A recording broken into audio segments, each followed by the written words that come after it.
Alors, suite à certains de mes tirages qui parlent beaucoup enfin pas beaucoup, mais de temps en temps de flammes jumelles, et suite à certaines de vos demandes, je vais essayer d'expliquer le lien flamme jumelle en quelques minutes. Je rappelle que c'est uniquement ma façon de penser, mon expérience, mes ressentis, mes conclusions. Si des personnes ne sont pas d'accord avec ce que je dis, voilà, chacun a le droit de penser ce qu'il veut, c'est uniquement mon point de vue. Voilà, il faut que ça résonne avec toi pour que tu puisses savoir si tu es dans ce parcours ou pas. Alors, le lien FJ, qu'est-ce que c'est? C'est un empathe incontrôlant. J'insiste bien sur le mot contrôlant. Ce n'est pas un pervers narcissique. Si tu es dans une relation toxique avec un pervers narcissique, je t'invite à partir au plus vite. Donc, un empathe incontrôlant.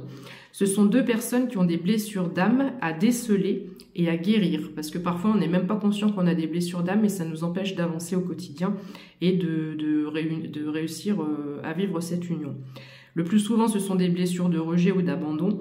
C'est une relation toxique car souffrante. On ne comprend pas pourquoi ça ne fonctionne pas, alors que c'est fusionnel et passionnel. 0111 quand je dis ça. Il y a un manque de confiance en soi des deux bords et de fait, un manque de confiance envers l'autre. Il y a des masques, des non-dits, des faux semblants, voire des trahisons. Les relations intimes sont inégalables par rapport à ce que tu as déjà pu connaître auparavant. Tu peux reconnaître une telle relation quand un des deux se tourne vers Dieu et commence un chemin d'éveil spirituel. La relation à Dieu est primordiale dans cette union, car les flammes jumelles ont été envoyées sur Terre pour faire de grandes choses que je n'aurai pas le temps de développer ici. Si tu es athée et n'as aucune croyance, tu n'es pas dans ce parcours car c'est une union divine. Tu dois passer par ce qu'on appelle la nuit noire de l'âme. C'est-à-dire que tu vas ressentir une souffrance qui dépasse tout entendement. Tu t'écroules à 10 pieds sous terre, et tu remets toute ta vie en question.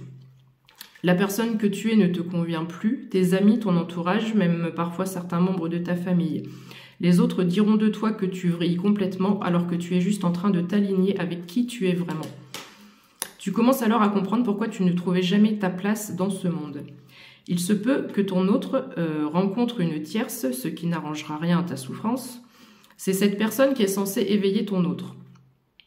Tu devras alors faire le plus dur travail de toute ta vie, le lâcher-prise et l'acceptation, pour arriver à l'amour inconditionnel. Je rappelle que l'amour inconditionnel, ce n'est pas accepter tout et n'importe quoi au sein du couple. C'est quand tu arrives à la conclusion suivante de dire « sois heureuse » ou « sois heureux », même si c'est avec une autre personne. Nous avons tous des parts d'ombre et de lumière, ce qu'on appelle le yin et le yang. On va te demander de trouver un équilibre parfait entre ton côté lumineux et ton côté obscur, sombre. Si les deux protagonistes font ce travail, alors la réunion et la fusion deviennent possibles car le yin et le yang de la cellule flamme jumelle elle-même pourront être en parfaite harmonie. T'imagines le cycle du yin et du yang et c'est comme si vous venez d'un même œuf et la réunion peut se faire. Enfin, si le travail n'est effectué que d'un côté, il n'y aura pas de réunion. Si parfois tu ressens des émotions qui énergétiquement ne te ressemblent pas, il se peut que ce soit les énergies de ton autre, vous êtes liés pas par des liens capillaires, ça me rappelle un film, par des liens invisibles. Les périodes où il ou elle est constamment dans ta tête signifient sûrement que tu es aussi dans la sienne. En résumé, vous êtes la même personne dans deux corps différents. Enfin, je te souhaite bon courage si tu te reconnais dans cette description, car c'est un lien qu'on ne peut pas couper. J'ai déjà essayé, et qui te fera vivre des montagnes russes. Voilà, j'espère que ça vous aura éclairé. N'hésitez pas si vous avez des questions, si vous voulez qu'on approfondisse certains points. Belle journée!